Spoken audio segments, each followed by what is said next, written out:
Esta semana não se falou de outra coisa além da decisão do presidente dos Estados Unidos, Donald Trump, de taxar em 50% produtos brasileiros.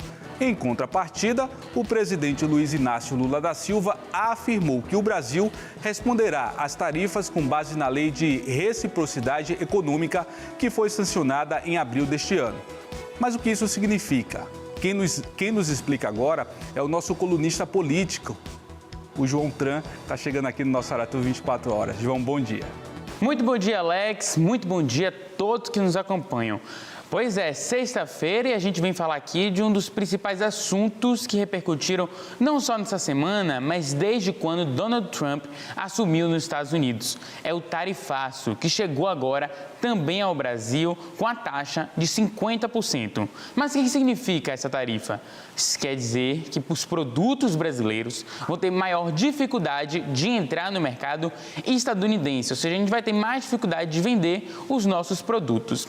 Aqui no Brasil, nossa relação se dá principalmente no agronegócio e também na nossa indústria. Cabe destacar alguns dos nossos produtos, como o café, porque lá nos Estados Unidos eles são os maiores compradores deste mercado e o Brasil o maior fornecedor de café. Justamente os Estados Unidos também é um grande comprador e o Brasil tem como o segundo maior parceiro comercial os Estados Unidos. Então também expectativa de um baque nesta relação.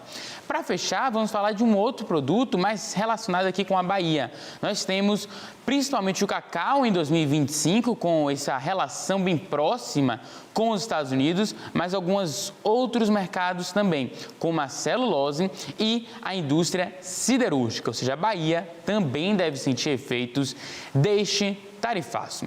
Vamos falando em efeitos, vamos falar o que significa essa questão da gente vender menos para os Estados Unidos. A priori, traz um cenário de instabilidade econômica. Nós não sabemos como será a reação dos mercados, dos empresários e neste momento o mercado trabalha com uma certa angústia na relação com o Brasil e o dólar tem tendência a subir nesses momentos. Vamos lembrar que o dólar é a principal moeda mundial, então tudo sobe junto, a inflação deve subir. Até o nosso pãozinho de todo café da manhã deve sumir. Você que deve estar aí comendo um café da manhã com esse pãozinho com ovo, pode ter uma alta no pão, porque o trigo é relacionado à moeda internacional, que é o dólar, e o Brasil importa muito o trigo, compra muito do lado de fora. Então, a gente pode sentir diversos efeitos, não só no sentido micro, como esse momento agora de estabilidade econômica, mas também no sentido macro, como, por exemplo, se a gente está vendendo menos, a gente está conseguindo, a gente tem uma retenção, a piora no PIB esperado de 3,4, 0,3, melhor dizendo. Então, é natural que ocorram demissões. Se a gente está, por exemplo, no mercado, eu sou dono, sou um empresário, estou vendendo menos, o que eu faço normalmente? Eu demito funcionário, tento cortar gastos. Então, isso pode acontecer também com alguns empresários que normalmente iam lá vender seus produtos para os Estados Unidos e não vão conseguir agora. A gente fala de grandes empresários, empresários com muitos empregados e o desemprego pode ser outro fator. Vamos ver agora a repercussão política, que o vice-presidente da República, Geraldo Alckmin, também comentou sobre o caso. O Brasil não é problema para os Estados Unidos, é importante sempre reiterar isso. Os Estados Unidos têm realmente um déficit de balança comercial, mas com o Brasil tem superávit de balança comercial, então o Brasil não é problema. De outro lado, dos 10 produtos que eles mais exportam para nós, 8 a alíquota é zero, não paga imposto, a alíquota é zero, é chamado ex-tarifário. Então, é uma medida que, em relação ao Brasil, é injusta e prejudica a própria economia americana. Você percebe que Geraldo Alckmin justamente negou que haja um sentido nessas tarifas impostas por Donald Trump.